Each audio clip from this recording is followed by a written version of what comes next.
regreso en Yo Soy Campeche y para cerrar ya la entrevista de hace un momento, los chicos nos comentaron que también los pueden encontrar en Facebook a través de Ensayo sobre la Melancolía, así tal cual, Ensayo sobre la Melancolía. Comuníquense con ellos por si quieren asistir, separar algún boleto, puede ser también que tengan esa oportunidad. Así que ya lo saben, en Facebook. Y porque sobre todo siempre es bueno, si alguien de las personas que nos está viendo desde casita hay algún interesado o interesada en esta disciplina artística que es el teatro, siempre es muy bueno ver lo que están haciendo los nuevos grupos, los nuevos exponentes de este arte, así como de todos los demás. Y ahora sí, nos vamos a nuestra sección consentida, una de nuestras consentidas, el Rincón del Pregonero, con nuestro compañero Alberto Ceballos. María. Así es, en esta ocasión los llevará nuevamente al Teatro Francisco de Paula Toro. Ya saben que Alberto Ceballos siempre nos habla sobre todo lo histórico y lo cultural que tenga que ver con nuestros rincones aquí en nuestro estado, ¿no? Y sobre todo este recinto que forma parte de la historia de muchos de nosotros, también es parte pues de nuestra historia y de la inmersión de muchos de nosotros a las disciplinas artísticas. Así que vamos a ver esta interesante nota del Rincón del Pregonero.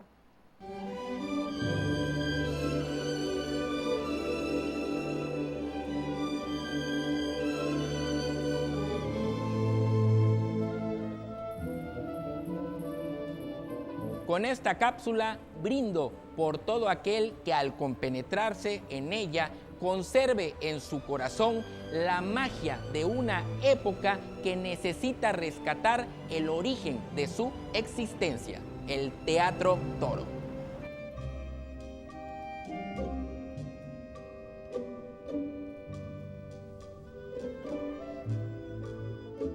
Francisco Álvarez Suárez, en sus Anales Históricos de Campeche, escribe que a mediados de enero del año 1832, siendo don Francisco de Paula Toro comandante de armas de esta plaza, jefe político subalterno y presidente del ilustre ayuntamiento, concibió la idea de construir un coliseo centro social tan indispensable en todo pueblo culto y del que hasta entonces carecía Campeche.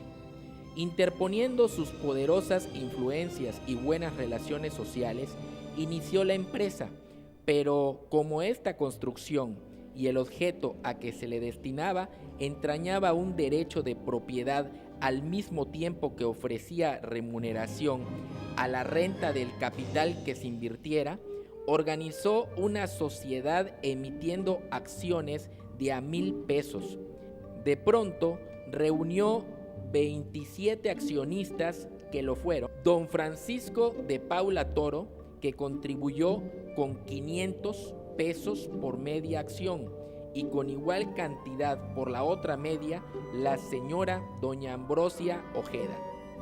Con una acción cada uno de los señores Felipe Trulla, Manuel Ortiz, Matías Elías Santamaría, Felipe González Vallejo, Gregorio Méndez, José Pío Domínguez, Esteban Paullada, Antonio Bujía, Juan Estrada, Alejandro Marcín y Escalera, Gregorio Zorraquín, Francisco Clausel, Manuel García Rodríguez, Presbítero Manuel Díaz, Alejandro Estrada, José Segundo Carvajal, Luis Echazarreta, José Méndez, Felipe A. Molina, Antonio Ramírez, Joaquín Gutiérrez de Estrada, Pablo Pascual y Milá, Tomás Aznar, Santiago Méndez y Tomás Dormandí.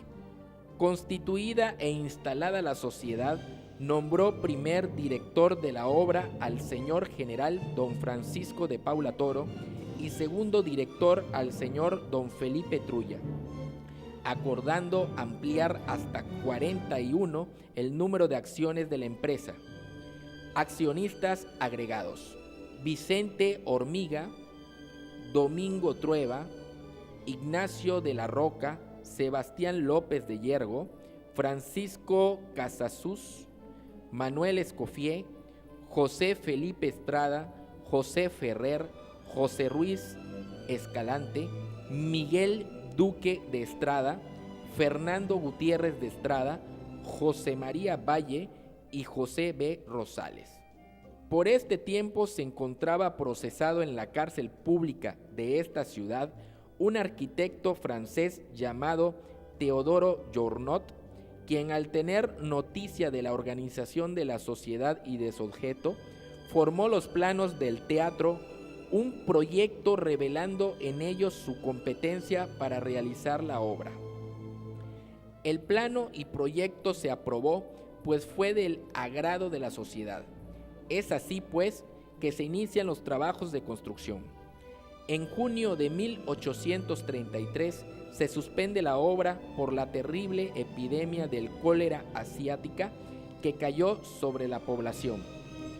Se decía que la avenida del cólera era por dicha construcción por ser un centro de diversiones profanas, y en donde se sugería que para calmar tal enfermedad se debía hacer en su lugar un templo para el culto de la Virgen de las Angustias. Ante tal desgracia, la mayoría de los accionistas cedieron los derechos de sus acciones para tal objeto religioso al presbítero Vicente Méndez, quien, aprovechando la situación, hizo en el tiempo de la epidemia levantar la mampostería, la mesa del altar mayor del futuro templo. Construcción que para la época en que Francisco Álvarez Suárez lo escribió aún existía y podía verse formando parte del piso del escenario en la unión de este con la pared del fondo. Pasada la epidemia, los accionistas que habían cedido sus derechos se retractaron y en junta celebrada el día 18 de agosto de 1833 en el ayuntamiento, se decidió proseguir con la construcción del teatro. Se inauguró la noche del 15 de septiembre de 1834, nombrándose un par de meses después como primer administrador al señor Miguel Vadillo con un sueldo mensual de 80 pesos.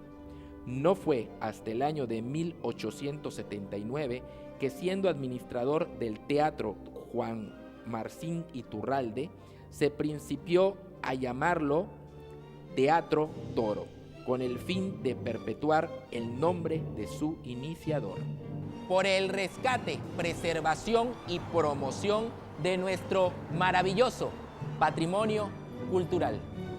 Acompáñenme a la siguiente cápsula de El Rincón del Pregonero.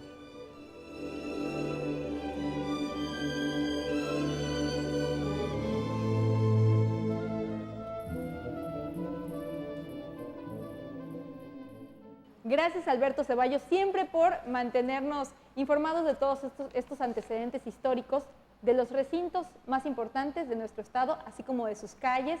Y pues bueno, muchas historias y leyendas que nos das a conocer cada viernes. Y ahora nos vamos a otra sección, esta es La Mirada, y en esta ocasión la mirada está dedicada al escritor y pensador Manuel Bersunza. Acompáñenme a ver la mirada de este ilustre campechano.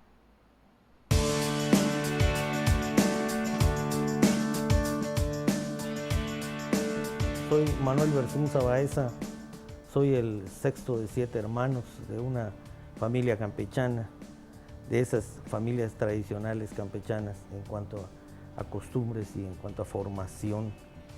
Me siento muy satisfecho de haber nacido y haber crecido en esta maravillosa ciudad que de alguna forma me dio la oportunidad de ser lo que hoy soy y lo que le puedo aportar a la comunidad.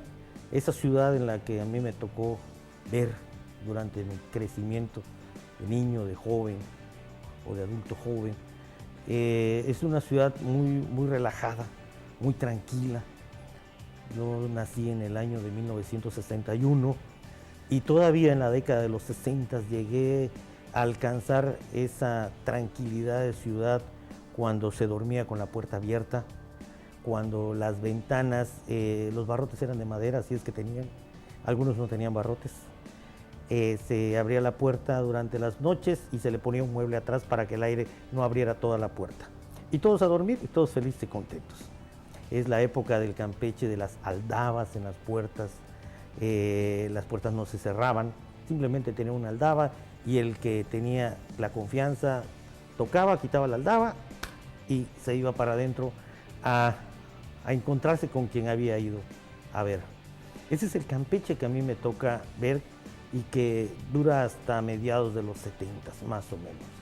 Yo era como cualquier joven del momento. En su momento fui como cualquier niño de los juegos de la cuadra, así le llamábamos, de los juegos de la esquina, de la bala, del valero, del trompo, del carrito de valeros, de los juegos ya de más contacto como el tamales a la olla, el brinca a la burra o el trébol, por ejemplo. Y bueno, corría como todos los niños muy libremente por la ciudad en las tardes, noches, o sea, lo que caía la nochecita, hasta las 8:30, 9 de la noche se nos permitía jugar en la calle, pero con toda total y absoluta libertad. En la zona donde yo crecí, aquí en el barrio de Guadalupe, en la esquina del Rosal, pues bueno, se tenía todavía aquella tradición de que las señoras salían a tomar fresco a las puertas de sus casas y mientras tomaban fresco tejían, bordaban, platicaban, algunas jugaban lotería, pues estaban cuidando a los niños. Entonces, de alguna forma esto es lo que hace posible que en Campeche se empiece a construir ese concepto de la gran familia campechana, ¿no? Yo comienzo como un accidente, o sea, el antecedente de este libro es un accidente, y así lo digo como suele suceder con muchos de los descubrimientos de la humanidad. Yo decido un día aprender el idioma maya. Mi papá es maya hablante. Un maya hablante es aquella persona que no es maya etnológicamente, pero sí habla el idioma maya. Entonces decido que me enseñe y él comienza a enseñarme y por alguna razón que no puedo entender, mi cerebro empieza a detectar que los fonemas básicos del idioma maya son idénticos en el castellano, describen exactamente lo mismo. Pero hay un conflicto con los paradigmas con los que hemos sido construidos. Se nos dice que la letra y la sílaba no tienen significado y bueno, eso genera un obstáculo, porque para que yo pueda avanzar tengo que hacer a un lado esa parte, tengo que hacer a un lado ese paradigma. Y hacer a un lado un paradigma es casi como enfrentarse al mundo. Pero bueno, eso no es obstáculo. Así que hice a un lado el paradigma y acepté que la letra y la sílaba tienen significado. Después observé qué acciones describen cada uno de esos fonemas. Y pues bueno, por alguna razón mi mente los empezó a asociar con diferentes eventos que han ocurrido en la humanidad, en el caso concreto del hebreo bíblico. Y empiezo a identificar que el idioma maya se me convierte en un referente para poder ubicar las acciones que se describen en castellano que no se saben y que se describen en hebreo bíblico. Y así es como yo voy avanzando. Luego ese conocimiento lo sintetizo y lanzo mi primera propuesta. La propuesta de las 20 grafías o las 20 letras básicas de nuestro ADN lingüístico, lo que a la postre identifiqué como el ADN lingüístico. A través de unos amigos logro materializar la inquietud de presentar este trabajo en la Ciudad de México.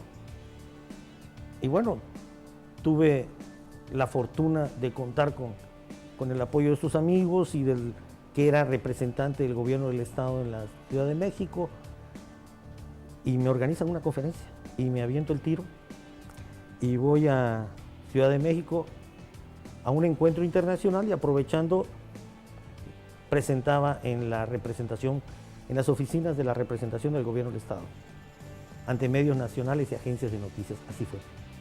Ahí me entrevista Grupo Imer, teléfono, me entrevista Milenio, Diario Milenio, y bueno, pues ahí